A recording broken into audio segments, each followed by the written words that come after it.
جی ناظرین، آج ہم بات کر رہے ہیں کینسر کے حوالے سے، اور آج کے ہمارے پروگرام کے مہمان پاکستان کے معروف میڈیکل اسپیشلسٹ جناب ڈاکٹر اعجاز ملک صاحب ہمارے ساتھ اس وقت لائن پہ موجود ہیں۔ آئیے ان سے بات کرتے ہیں۔ السلام علیکم۔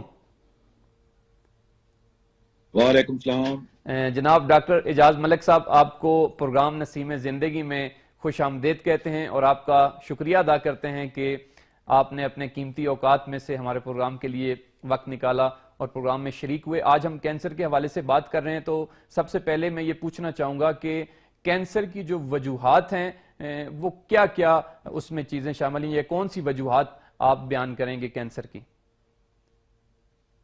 جی بہت شکریہ رضا نقوی صاحب، آپ نے مجھے موقع دیا کہ جنرل پبلک میں اویئرنیس کے حوالے سے میں اپنے کچھ جو معلومات ہیں وہ لوگوں کے ساتھ شیئر کر سکوں۔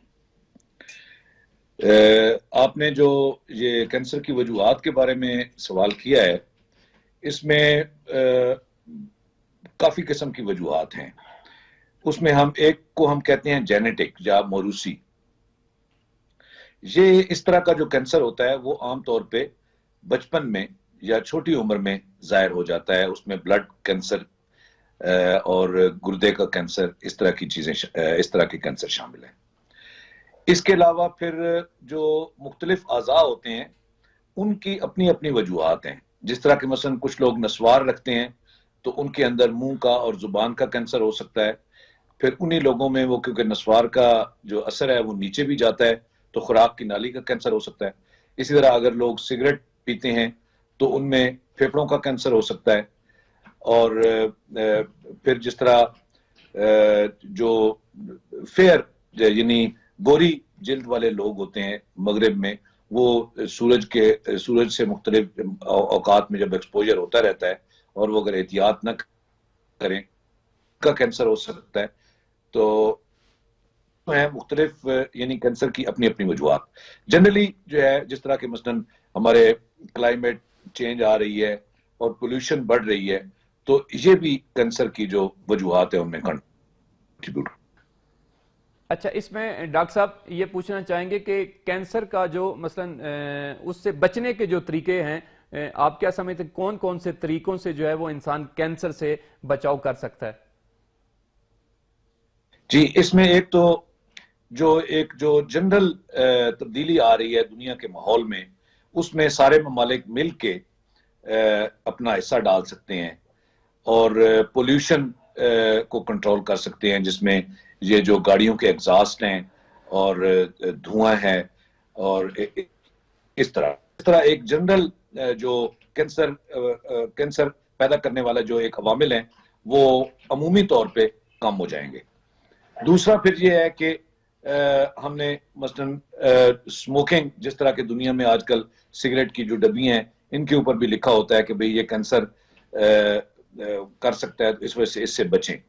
تو اس طرح اگر پھیپھڑوں کے کینسر سے ہم بچنا چاہتے ہیں تو ہمیں سگریٹ اور حقے کا استعمال جو ہے اس کو ترک کرنا ہوگا۔ اسی طرح منہ کا کینسر ہے، آنکھ کی نالی کا کینسر ہے، اس سے بچنے کے لیے ہمیں نسوار سے اور اس سے بچنا ہوگا۔ پھر اس کے بعد جو جلد کا کینسر ہے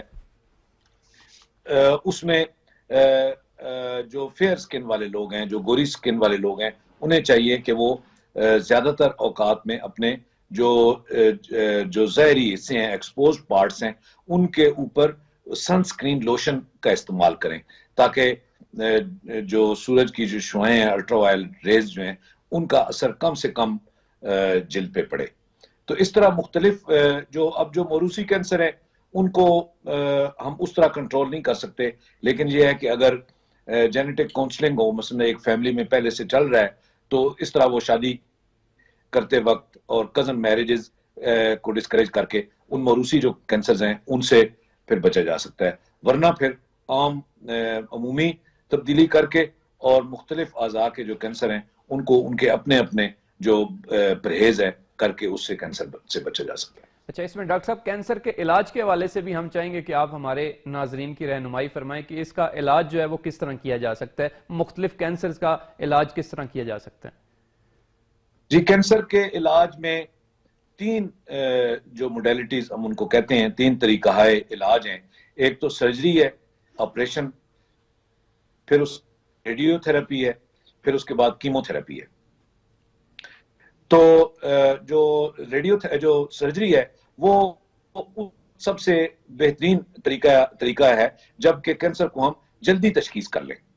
مثلا یہ ہے کہ جو پیٹ کا کینسر ہے یا پھیپھڑوں کا کینسر ہے یا جگر کا کینسر ہے، اگر اس کو ہم جلدی اس کی تشخیص کر لیں تو ہم وہ حصہ کاٹ سکتے ہیں، تو اس طرح وہ ایک طرح سے کیور ہو جاتا ہے. ہاں اگر وہ پھر دوبارہ انہی وجوہات کو جاری رکھا جائے اور پھر دوبارہ وہ ہو جائیں، وہ ایک الگ بات ہے، لیکن ایک دفعہ وہ اس کی تسلی بخش جو ہے وہ ہو جاتی ہے. پھر اس کے بعد دوسرا طریقہ ہے وہ ہے ریڈیو تھراپی. ریڈیو تھراپی عام طور پہ سرجری کے بعد اگر تو مختلف حصوں میں کسی حد تک پھیلا ہوا ہو یا جو ایکچوئل حصہ ہے اس سے تھوڑا ارد گرد پھیلا ہوا ہو تو اس کو ریڈیو تھراپی سے ٹھیک کرتے ہیں. پھر اس کے بعد بلڈ کینسر ہے یا بریسٹ کینسر ہے، اس طرح کے مختلف کینسر ہیں جن کو سرجری کے بعد پھر کچھ عرصہ کیمو تھراپی یعنی دوائیوں علاج کرتے ہیں. تو لیکن جو سب سے اہم بات یہ ہے کہ کینسر کا جو تشخیص ہے وہ جتنے جلدی ہوگی اتنا اس کا علاج جو ہے وہ کامیاب ہے. درست ہے.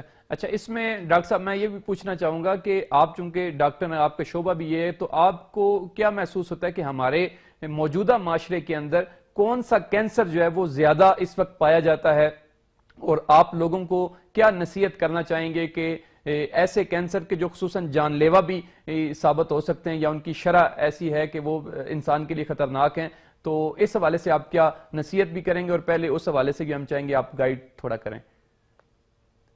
جی، اس میں جو پوری دنیا میں سموکنگ کیونکہ پوری دنیا میں پائی جاتی تو اور سموکنگ سے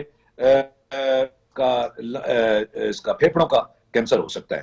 تو اس وجہ سے سب سے اہم جو ایک بچاؤ کی تدبیر ہے وہ اس کو سگریٹ چھوڑنا ہے. اس میں کینسر جو پھیپھڑوں کا کینسر ہے وہ کافی زیادہ پایا جاتا ہے، دنیا کے زیادہ تر ملکوں میں پایا جاتا ہے. تو اس طرح ہم پھیپھڑوں کے کینسر سے نجات حاصل کر سکتے ہیں.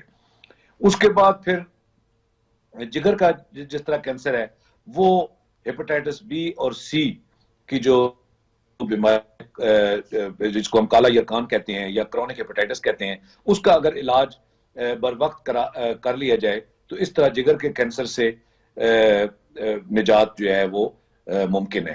اس کے علاوہ جو اگر حکومت کے لیول پہ ہر ملک اپنی جو پولوشن ہے، مثلا گاڑیوں کے جو ایگزاسٹ ہیں ان کو اچھی طرح مینج کیا جائے اور وہ دھواں دینے والی گاڑیاں اور ان پہ کیا جائے، کنٹرول کیا جائے. پھر اس کے بعد کیمیکلز جو فیکٹریاں نکالتی ہیں ان کا پراپر طریقے سے اخراج اور پراپر طریقے سے اس کی جو مینجمنٹ جو ہے وہ کی جائے، تو اس سے ایک جو جنرلی جو پانی کے اندر اور زمین کے اندر اور فضا کے اندر جو کینسر پیدا کرنے والے عوامل ہیں ان پہ کنٹرول کیا جا سکتا ہے. پھر اگر نسوار جو لوگ رکھتے ہیں وہ نسوار نہ رکھیں تو وہ منہ کے اور زبان کے کینسر سے بچ سکتے ہیں، خوراک کی نالی کے کینسر سے بچ سکتے ہیں. تو یہ چند ایک ایسی ہیں تجاویز جن کی مدد سے اگر لوگ چاہیں تو مختلف کینسرز جو ہے ان کو کنٹرول کیا جا سکتا ہے. جی بہت بہت شکریہ جناب ڈاکٹر اعجاز ملک صاحب آپ کا کہ آپ نے اپنے قیمتی اوقات میں سے پروگرام کے لیے وقت نکالا اور قیمتی جو ہیں آپ نے نکات کینسر کے حوالے سے بیان کی. ہم آپ کا بہت بہت شکریہ ادا کرتے ہیں. اپنا ڈھیر سارا خیال رکھیے گا.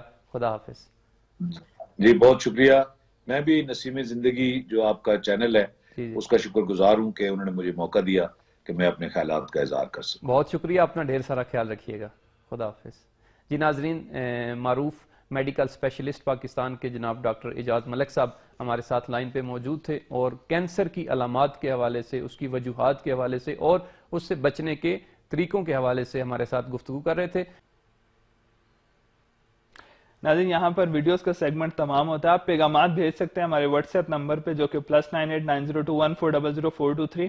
اس کے اوپر جب بھی آپ کوئی پیغام بھیجیں گے تو میں پھر پیغامات والے سیگمنٹ میں شامل کروں گا. یہاں پر ویڈیوز کا سیگمنٹ تمام ہوتا ہے. ناظرین، آپ کی خوبصورت ویڈیوز بھی پروگرام میں شامل ہوئیں اور ہم آپ کے پیغامات کا بھی انتظار کرتے ہیں۔ آج ہم بات کر رہے ہیں کینسر کے حوالے سے۔ ڈاکٹر صاحب نے بھی جیسے مختلف وجوہات بتائیں، اس کے طریقے بھی بتائے۔ بعض چیزیں جو ہیں وہ خود مریض اور مریض کے جو خاندان والے ہیں، گھر والے ہیں، ان کے بھی ذمہ ہیں کہ وہ اس مریض کو بہتر کرنے کے لیے وہ بھی کچھ چیزوں کا خیال رکھیں۔ مثال کے طور پہ ایک تو یہ کہ مریض کے وہ دوست جو اس کے قریبی دوستوں میں شمار ہوتے ہیں وہ عیادت کے لیے جائیں ضرور، چونکہ قریبی دوستوں سے، رشتہ داروں سے، عزیزوں سے بیمار کا ملنا بھی جو ہے وہ بھی اس کے لیے ایک ذہنی سکون کا باعث بنتا ہے۔ وہ ایک شعر بھی کیا خوب ہے کہ ان کے آنے سے جو آ جاتی ہے منہ پہ رونق، وہ سمجھتے ہیں کہ بیمار کا حال اچھا ہے۔